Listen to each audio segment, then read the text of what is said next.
Bienvenidos a un nuevo relato de brujería. Como estamos iniciando la semana de celebración de Día de Muertos, te quiero platicar que voy a publicar no uno, ni dos, sino 3 videos.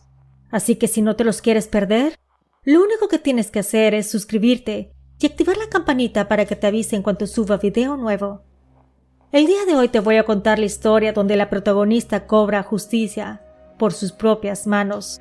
Así que si no te la quieres perder, escucha conmigo hasta el final y descubre el desenlace. Sin más preámbulo, iniciemos el relato de brujería.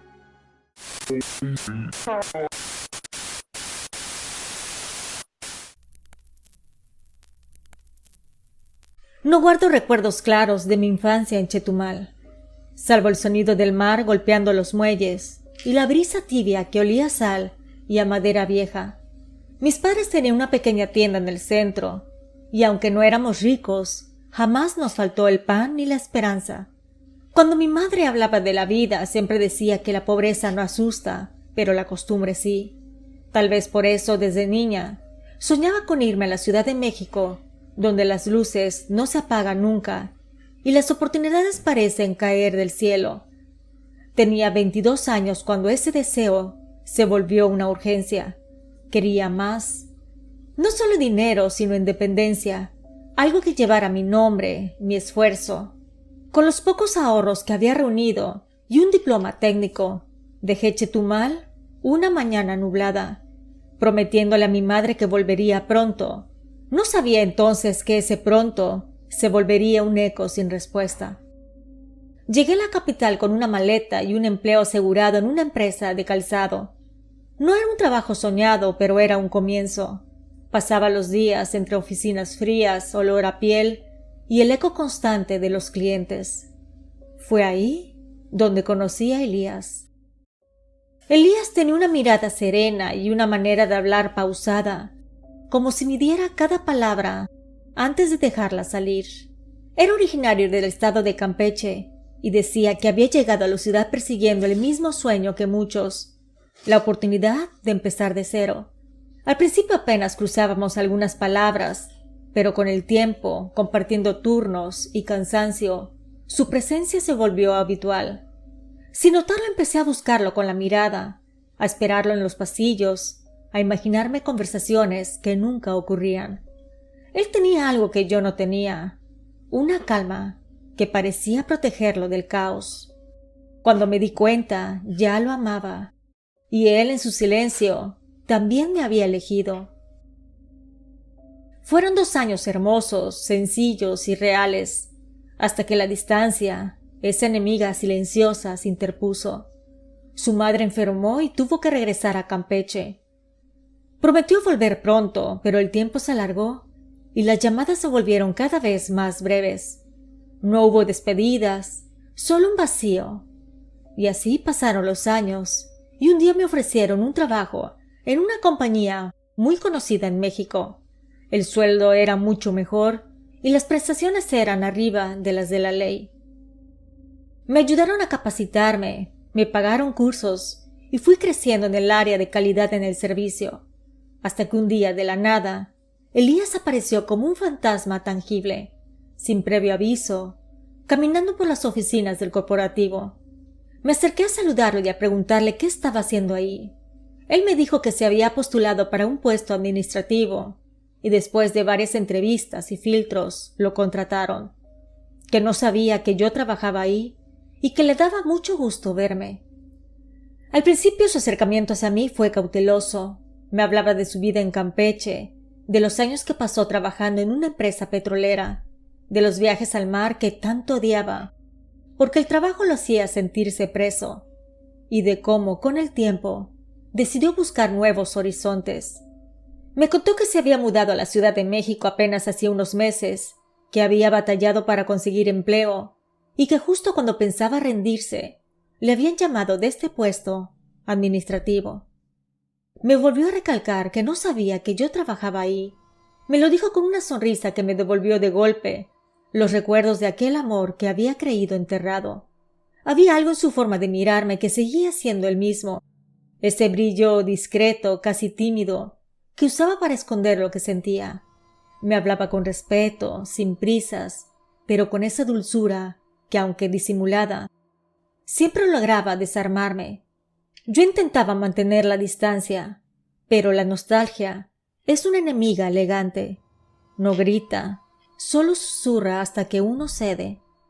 Comenzamos a coincidir en los descansos, en los pasillos, en los cafés cercanos a la oficina.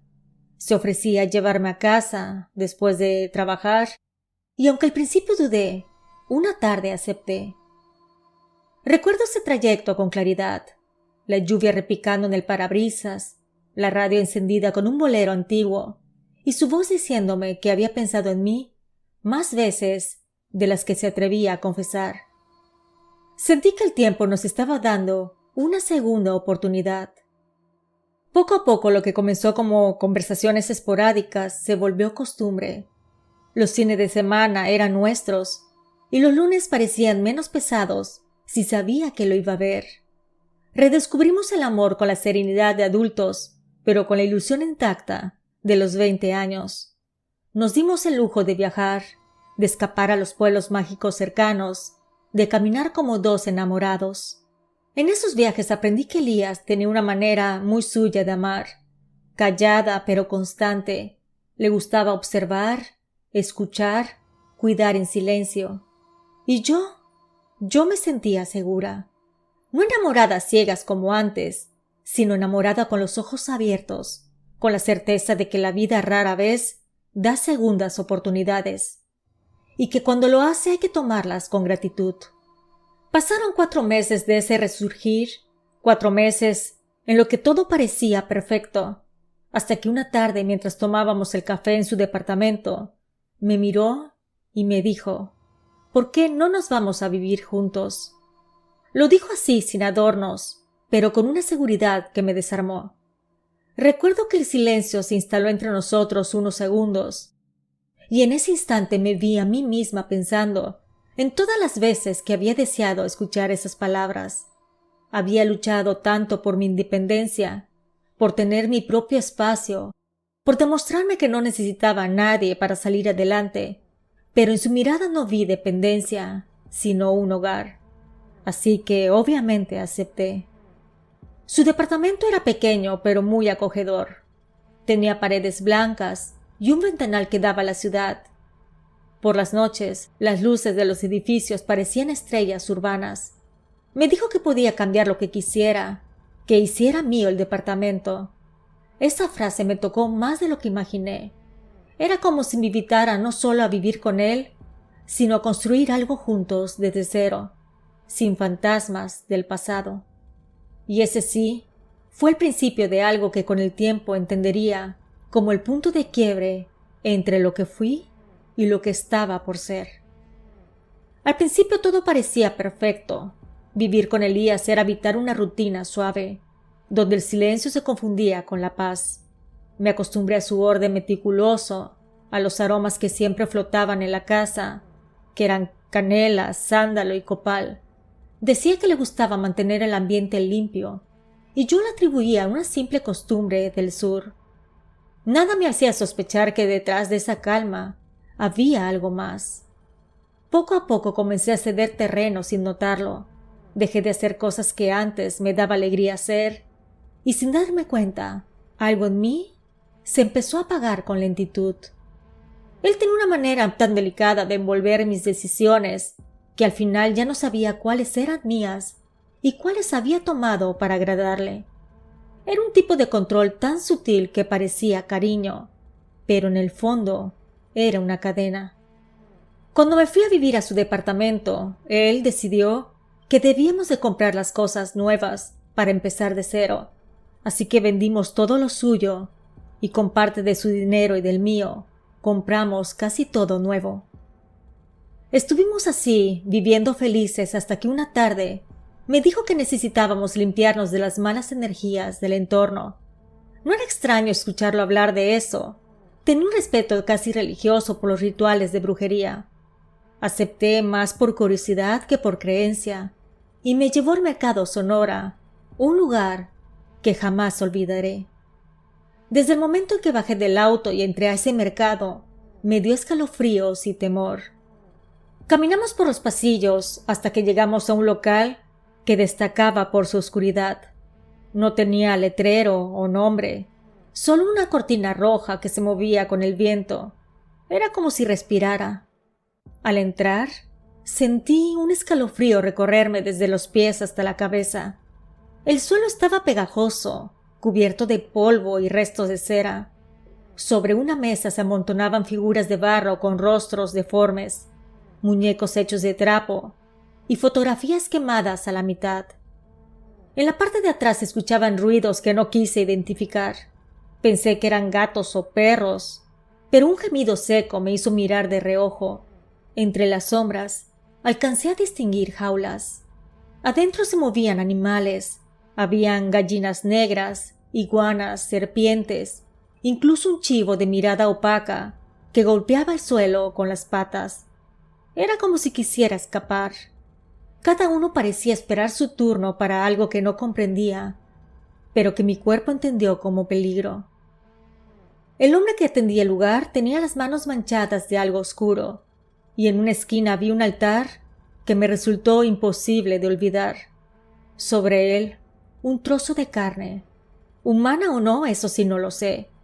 Estaba dentro de un plato de barro rodeada de velas encendidas y cabellos humanos.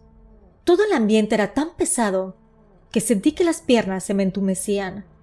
Aún así, fingí normalidad, serenidad.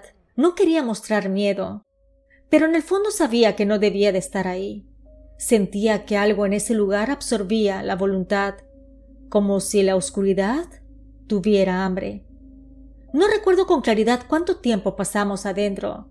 Sé que hubo rezos, humo espeso, un murmullo constante que se confundía con los sonidos de los animales. En un momento el aire pareció girar y una presión me apretó el pecho. Me costaba respirar.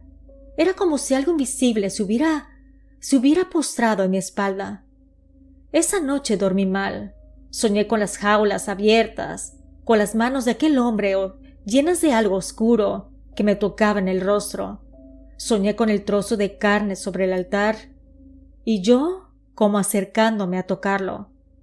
Todo era demasiado macabro. Al despertar tenía la sensación de que el sueño no había terminado. La casa olía a tabaco, pero también a algo más, a un aroma dulce, pesado, que se pegaba en la garganta. Desde entonces comencé a escuchar cosas, pequeños golpes en la pared, respiraciones, sombras que se movían y que, cuando yo volteaba a verlas, simplemente desaparecían. Me dio mucho miedo, y eso me acompañaba durante todo el transcurso del día. No lo sabía entonces, pero ese viaje al mercado Sonora había sido la puerta a un mundo de sumisión. Sin entenderlo comencé a aislarme. Evitaba llamadas, visitas y salidas. Mi mundo se redujo a trabajar y estar en esa casa todo el tiempo. Elías, con su calma inmutable, seguía actuando como si todo fuera normal, como si el estar 100% del tiempo limpiando, barriendo, cocinando o incluso sirviéndolo a él era mi obligación. Desgraciadamente el cuerpo avisa cuando algo no está bien. Perdí el apetito, el sueño y hasta la risa. Cada mañana amanecía con un cansancio inexplicable. Las plantas del departamento se marchitaban sin razón y la comida recién comprada se descomponía de la nada. Así pasaron los meses y justo cuando cumplimos 1 año de vivir juntos, él me pidió matrimonio. Recuerdo haber sentido una emoción que me estremeció hasta las lágrimas.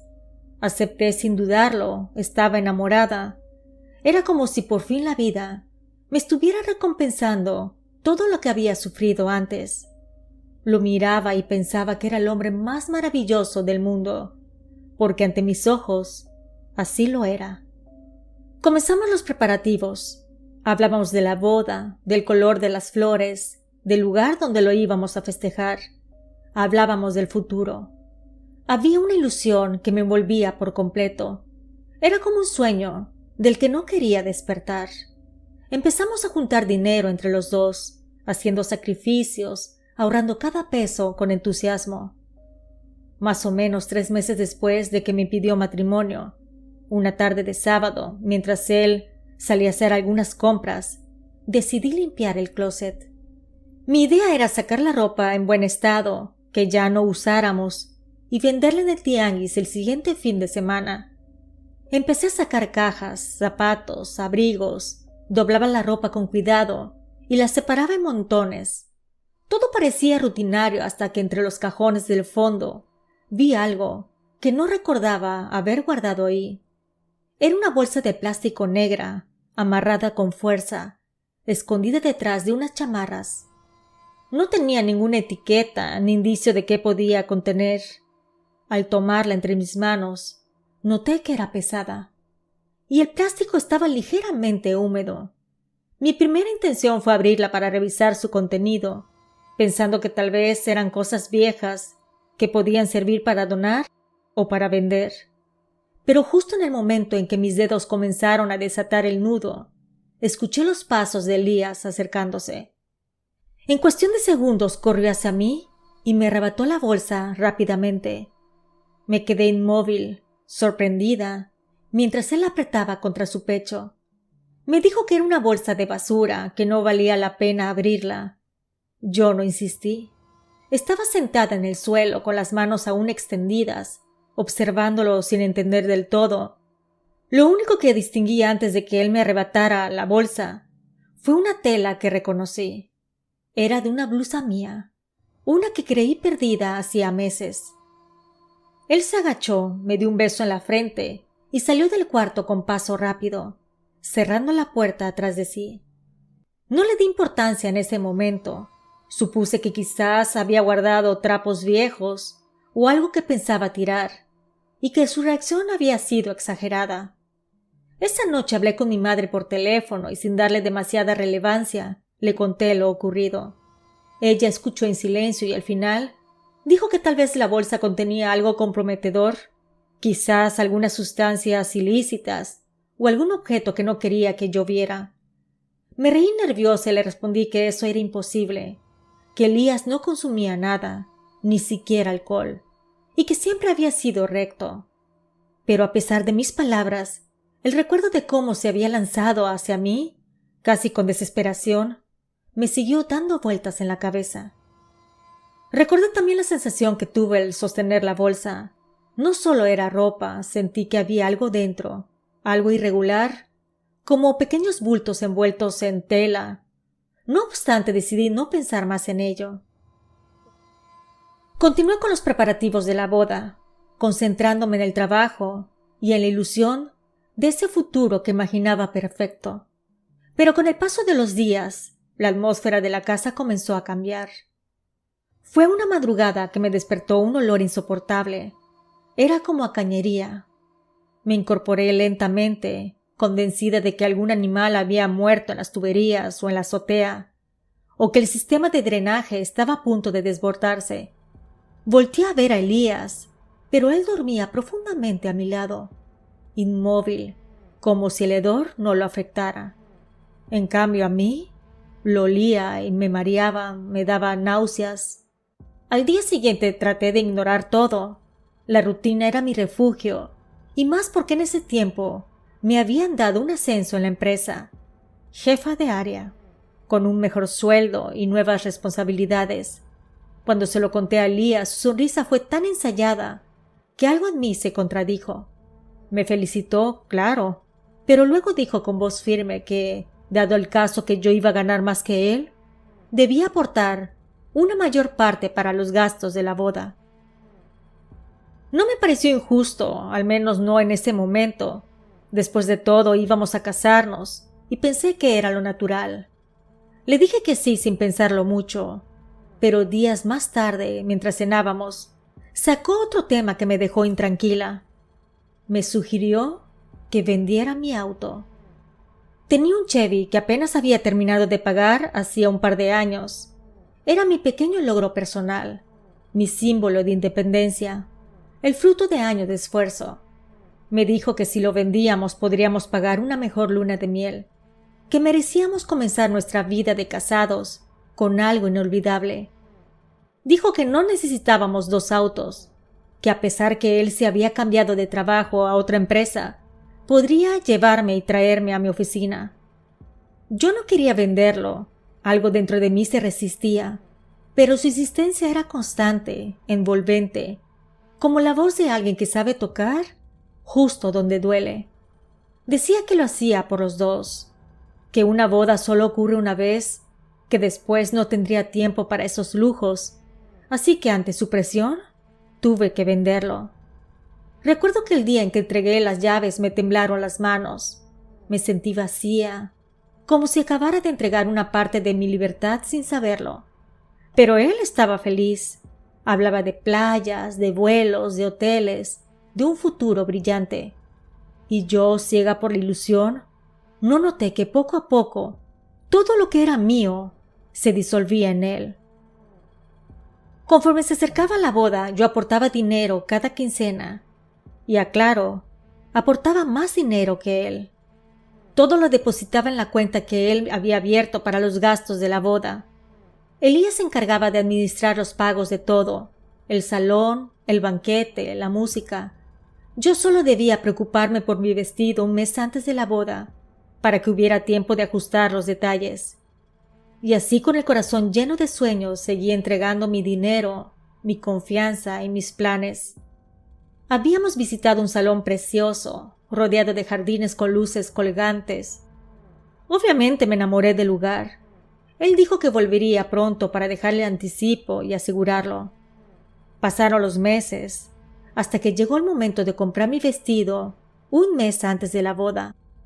Era viernes, recuerdo, y tenía la cita agendada con la tienda. Le pedí el dinero que habíamos apartado para eso, pero Elías con total serenidad me dijo que no podía retirarlo aún de la cuenta, que mejor lo pagara con mi tarjeta de crédito y que luego me lo iba a devolver. No me pareció extraño, en una relación uno confía, así que acepté. Querida familia, tal vez pensarás que eso es normal, que a veces uno hace sacrificios por amor. Sin embargo, lo que me hizo después no tiene perdón. Aquel día llegué con el vestido a la casa, lo guardé con cuidado para que no lo viera, lo doblé como si fuera un secreto y lo escondí en el fondo del closet, detrás de mis abrigos. Esa noche cenamos juntos. Él estaba tranquilo, sereno. Me dijo que todo lo de la boda estaba pagado, que no me preocupara por nada. Estaba tan feliz que hasta celebramos con una copa de vino tinto, brindando por un futuro que parecía hermoso. Me dijo después que al día siguiente tenía que viajar a ver a su familia, porque uno de sus hermanos había tenido un accidente, que había pedido permiso en su trabajo y que todo estaba arreglado. Yo le respondí que me dejara las llaves y que yo lo llevaría al aeropuerto, para que yo pudiera tener el auto y así moverme. Pero él, con una naturalidad escalofriante, me dijo que el auto lo había llevado al taller y que se lo entregarían en un par de días, que mientras tanto me moviera en taxi o en camión. No sospeché nada. Lo vi irse al amanecer, con una maleta y la mirada apurada. Ese día me fui a trabajar como siempre, y como él no estaba en casa, aproveché para hacer unos trámites y comer afuera. Regresé ya entrada la noche, sin imaginar lo que me esperaba en mi hogar. Al abrir la puerta, el silencio fue lo primero que me golpeó, después de que vi con mis propios ojos que no había nada. No había sillones, mesas, sillas, cortinas, nada. Corrí a la recámara y ahí fue lo peor. No había cama, tocador, no había nada. Todo estaba desaparecido. Solo quedaban las marcas en el suelo donde antes reposaban los muebles, como huellas de una vida arrancada de raíz. Fui directo al closet temblando, y ahí estaban mis cosas, mi ropa, mis zapatos, mis artículos personales, y en el fondo el vestido de novia, intacto, doblado, como yo lo había dejado. Abrí su lado del armario y estaba completamente vacío. Ni una camisa, ni una foto, ni una señal de él. Lo llamé al teléfono, pero la línea estaba desconectada. Llamé a su trabajo y fue allí donde el golpe final me partió el alma. Me dijeron que había renunciado hacía un mes que se había despedido sin decir a dónde iba y que no sabía nada más. En ese instante sentí que el aire se me iba. Me dejé caer al suelo frío. El eco del vacío me envolvía y lloré como una niña abandonada. No entendía nada. Todo lo que habíamos vivido, las promesas, los planes, todo me lo arrebató de golpe. No lo sabía aún, pero ese no era un abandono cualquiera. Lo que él se había llevado no solo eran mis cosas, era algo mucho más profundo, algo que no se podía reemplazar con muebles ni con lágrimas. Era mi paz, mi amor y mi tranquilidad. Así que tomé una decisión, lo buscaría y me vengaría de él en donde más le doliera.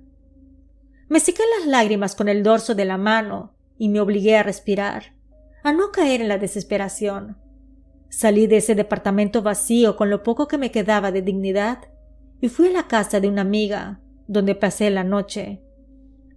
A la mañana siguiente me levanté muy temprano y fui directo al banco donde teníamos la cuenta para la boda. Habíamos abierto esa cuenta juntos, pero él se había quedado con la tarjeta y con toda la información. La ejecutiva que nos atendió aquella vez me reconoció, y aunque intenté mantener la calma, mis ojos hinchados y mi voz temblorosa hablaban por mí. Le conté lo que me estaba pasando. Le pedí que revisara el estado de cuenta, que necesitaba saber si él había retirado el dinero. Me pidió datos, pero al ver mi rostro y la desesperación en mis manos, accedió a ayudarme. Cuando revisó en la pantalla, su expresión cambió. Me dijo en voz baja que la cuenta había sido cerrada la semana pasada, con un retiro total de 400,000 pesos. Sentí que el suelo se me movía. Me entregó un comprobante con los movimientos de los últimos 3 meses, y ahí estaba todo. Los depósitos que yo hacía, uno tras otro, con mi sueldo, con mis ahorros, mientras él no aportaba ni un solo peso. Salí del banco con el corazón latiendo de rabia. El miedo se transformó en coraje puro. No solo me había engañado el desgraciado, también me había robado, y eso no se lo iba a perdonar. Llamé a mi padre y le conté todo lo que me había pasado. Lo escuché respirar con furia del otro lado del teléfono. Me dijo que lo íbamos a localizar, que no íbamos a dejar las cosas así. Pasé horas revisando sus redes sociales, pero todas estaban cerradas, sin fotos, sin publicaciones, sin rastro. Era como si hubiera desaparecido de la faz de la tierra. Decidí entonces pedir vacaciones en el trabajo y viajar a Campeche. Si algo había aprendido de todo esto, era que no podía quedarme esperando justicia. Tenía que buscarla yo misma. Por si no lo saben, Campeche es una tierra donde la brujería camina junto al aire del mar. Hay brujos buenos y malos, mujeres que leen las sombras y hombres que hablan con los muertos.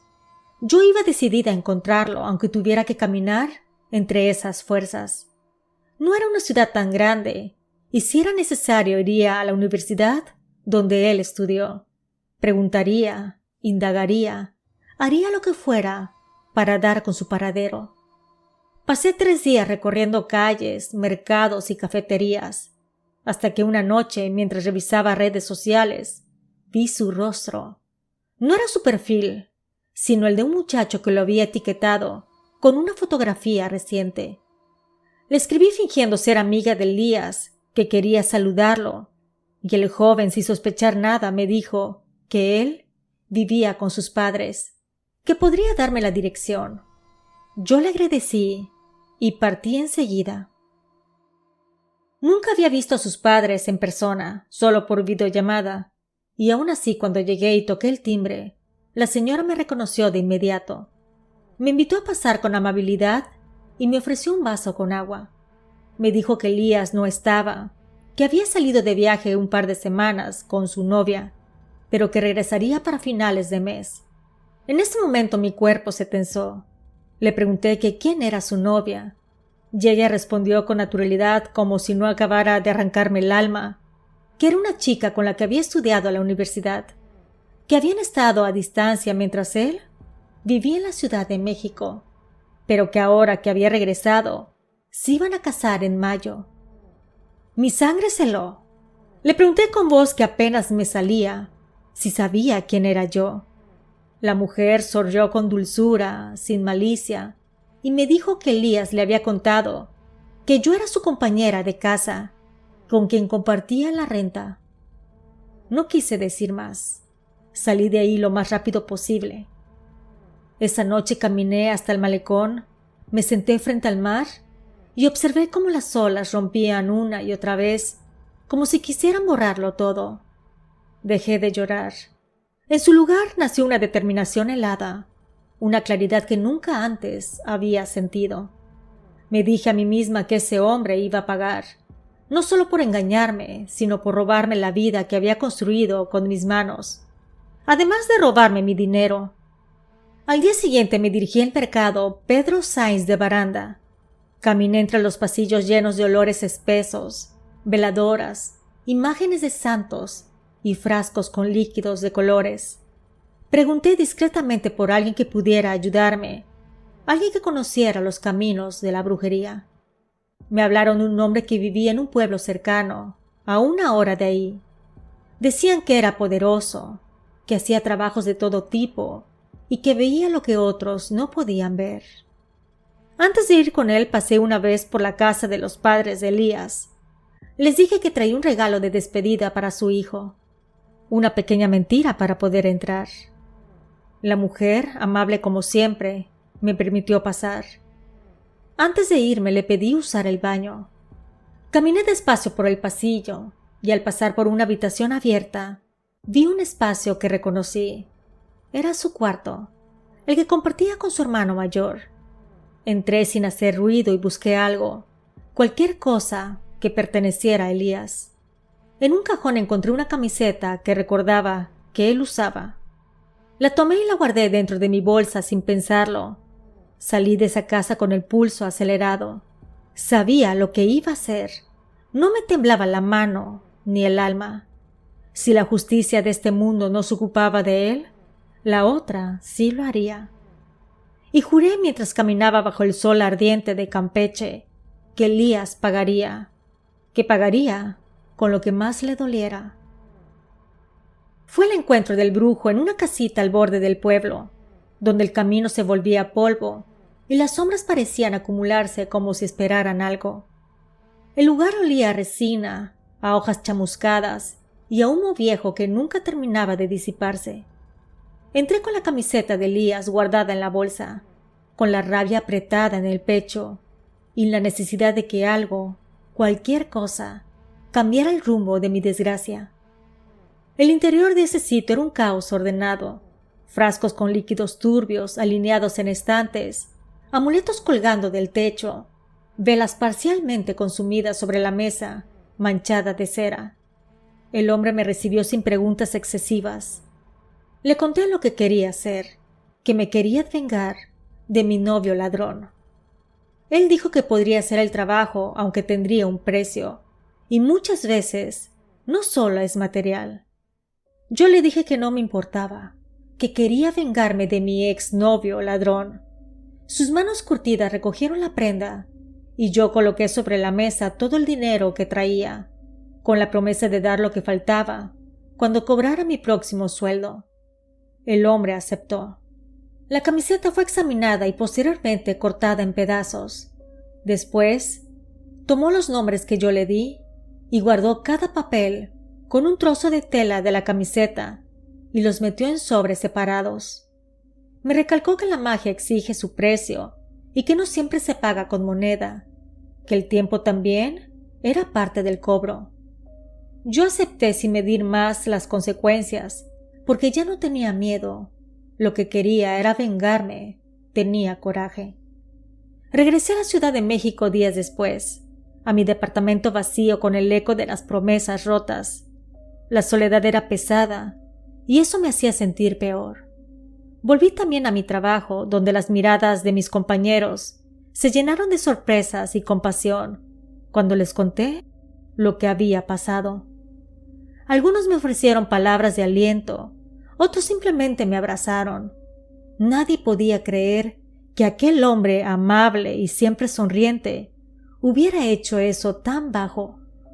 Por la tarde decidí llevarle el vestido de novia para devolverlo, pero la encargada me dijo que ya no era posible, pues me habían hecho ajustes y modificaciones en base a mi cuerpo. Me quedé observando aquel vestido blanco envuelto en su funda plástica, tan puro, tan limpio, tan ajeno a lo que representaba en mi vida. No pude evitar pensar que ese vestido sería, desde entonces, el recordatorio más cruel del engaño que viví, una prenda maldita que simbolizaría todo lo que había perdido. Lo guardé en el fondo del closet, con el deseo de no volverlo a ver nunca más. Los días siguientes fueron muy difíciles, pero no tan vacíos como pensaba. Mis compañeros de trabajo comenzaron a preocuparse por mí. Me decían que no podía seguir viviendo en el mismo lugar donde todo había ocurrido, que necesitaba un cambio, una renovación, algo que cortara de raíz todo lo que me ataba al pasado. Fue entonces cuando entre todos me ayudaron a buscar un nuevo departamento. Era más pequeño pero acogedor, en una zona tranquila y segura. Algunos me regalaron utensilios de cocina, platos, tazas, y una compañera me dio un pequeño refrigerador que ya no usaba. Pero el regalo más inesperado fue el de una compañera del Departamento de Recursos Humanos. Ella me regaló una cama. Me dijo que era del cuarto de visitas, que casi nadie dormía en ella y que prefería dármela a mí, porque sabía que la necesitaba. Mientras colocaba las cosas en su lugar, sentí por primera vez en mucho tiempo una calma aparente. Cerca del mes de haber hecho aquel trabajo de brujería, empecé a notar que el silencio de mi nuevo departamento se volvía más pesado, más frío. Me enfermaba sin motivo. Una fiebre sin causa se apoderaba de mí por ratos, subía y bajaba como si algo dentro de mí ardiera y luego se apagara. Al principio lo atribuía al cansancio, al cambio de casa, a todo lo que había vivido, pero una noche mientras la fiebre me hacía delirar, lo vi. Un hombre estaba sentado en la esquina de mi cama, justo junto a mis pies. No se movía, solo me miraba. Sentí el corazón reventar dentro del pecho y un sudor helado me recorrió entera. Quise gritar, pero mi cuerpo no me respondía. No podía distinguir si era un sueño o si realmente estaba despierta. Entonces escuché una voz dentro de mi cabeza, grave y clara, que me dijo: «Tu petición está cumplida». Temblaba de miedo y de frío, con la fiebre recorriéndome la piel, hasta que, sin darme cuenta, me quedé dormida. A la mañana siguiente fui al trabajo con el cuerpo entumecido y la mente revuelta. Traté de convencerme de que todo había sido una alucinación, pero a la hora de la comida sonó el teléfono de mi cubículo. Era mi exnovio. Dudé en contestar. Sin embargo, lo hice. Su voz sonaba distinta, quebrada. Me dijo que quería pedirme perdón por todo el daño que me había hecho, que se había equivocado, que me amaba y que no podía vivir sin mí, que había terminado con la otra mujer y que la única con la que quería casarse era conmigo. No dije nada, le colgué sin pensar. Sentí que el corazón me latía con una mezcla de miedo y satisfacción. Apenas unos segundos después, volvió a llamar, y luego otra y otra más. Lo hacía llorando, diciendo que no podía soportar perderme, que si no regresaba con él, se iba a quitar la vida, que yo era lo único que le quedaba. Yo escuchaba aquellas palabras y me venía a la mente las del hombre, diciendo que todo tiene un precio y que no solo era material. Los días pasaban y las llamadas de mi ex no cesaban. Cada mañana, al llegar a la oficina, encontraba mensajes suyos en el contestador y por las tardes me llegaban flores que mandaba desde Campeche, además de mensajes que decía que me iba a devolver hasta el último centavo. Sin embargo, ese dinero nunca llegaba. Lo hacía con palabras dulces, con ruegos, con lágrimas, como si el arrepentimiento lo consumiera. Un día apareció en la puerta de mi oficina. Como no sabía en dónde vivía, vino a verme ahí. Lo vi a través del cristal, con los ojos vidriosos y el rostro demacrado. Parecía otro hombre, completamente diferente. Me negué a hablarle, pero se quedó ahí, esperando hasta que cayó la noche. No salí a comer ese día tratando de evitarlo, pero cuando me marché, él seguía ahí suplicando que lo escuchara. No cedí. Su insistencia empezó a tornarse enfermiza, hasta que mis compañeros intervinieron, lo enfrentaron y hubieron golpes, gritos y amenazas. Fue entonces que por fin dejó de aparecer.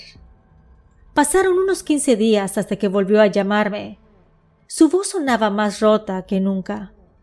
Me dijo que su madre había fallecido y que quería pagarme el boleto de avión para ir a Campeche, que me necesitaba. Le respondí que yo no tenía nada que hacer ahí. Sin embargo, le pregunté que cómo había fallecido. Él me dijo que no lo sabía, que se acostó a dormir y que no despertó. Esa noche no pude cerrar los ojos. Algo dentro de mí sabía que esa muerte no era casualidad, que la energía que pedí se estaba moviendo como una ola, arrasando sin medir a quién tocaba. Pasaron 3 meses y no supe nada más de él, hasta que volvió a llamarme. Me dijo que me extrañaba, que quería pagarme lo que me debía. Le respondí que si él realmente quería saldar su cuenta, me depositara el dinero, pero él insistió en hacerlo en persona. Acepté con una mezcla de desconfianza y curiosidad. El fin de semana llegó y mi ex apareció. Se veía aún más deteriorado. Me entregó una parte del dinero y apenas lo recibí, me di la media vuelta y me fui. No quise quedarme un segundo más. No sé cómo consiguió el teléfono de mi departamento, pero esa misma madrugada el teléfono sonó. Era él, llorando, diciendo que había intentado quitarse la vida, pero que se había arrepentido, que por favor lo ayudara, que fuera al hotel donde se hospedaba. Dudé por un momento, pero el peso en mi conciencia me obligó a ir. No quería cargar con su muerte. Cuando llegué a la puerta del cuarto estaba entreabierta. Entré llamándolo, pero no estaba. En su lugar había una mujer sentada a la orilla de la cama, con el cabello negro y largo hasta la cintura, y los ojos muy negros. Su voz era serena cuando me dijo que ya sabía lo que había hecho, que sabía que le devolví el mal a mi exnovio, pero que él no iba a morir, que ella lo iba a ayudar, porque no era justo que pagara con su vida. No supe qué decir, no sabía quién era. Lo único que supe era que después de esa noche, mi exnovio no volvió a llamarme, tampoco a buscarme, y el dinero que me entregó fue lo único que recuperé de todo lo que me robó. A veces pienso que aquella mujer cumplió con su palabra y lo rescató, aunque nunca lo sabré con certeza. Han pasado 25 años desde aquella noche en que busqué venganza contra el hombre que me robó no solo el dinero, sino también la ilusión. 25 años desde que crucé la puerta de aquel brujo y entregué algo más que mis ahorros. Entregué una parte de mí. Durante un tiempo sentí que la justicia se había cumplido, que todo lo que viví fue el castigo que merecía un ladrón de confianza y de sentimientos.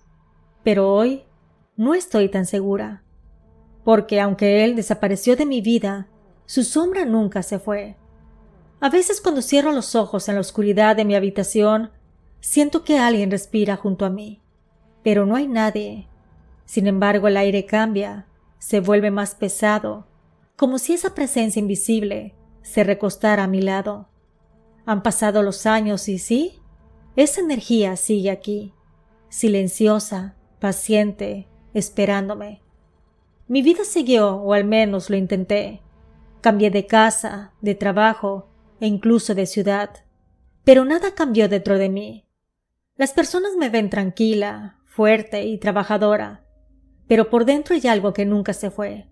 Me cuesta socializar, jamás me casé y las pocas relaciones que tuve se marchitaron sin motivo aparente. Nunca tuve hijos, tal vez porque en el fondo supe que no debía traer a nadie a este mundo, donde la oscuridad me sigue los pasos. He tenido mascotas, sí, pero ninguna se queda. Los perros ladran sin cesar, mirando esquinas vacías o puertas cerradas, y termino regalándolos, y los gatos se van al poco tiempo de llegar a mi casa. Mi vida hoy se resume en trabajar y volver a mi casa. Solo yo, mi sombra, y aquello que traje conmigo el día en que busqué justicia con mis propias manos.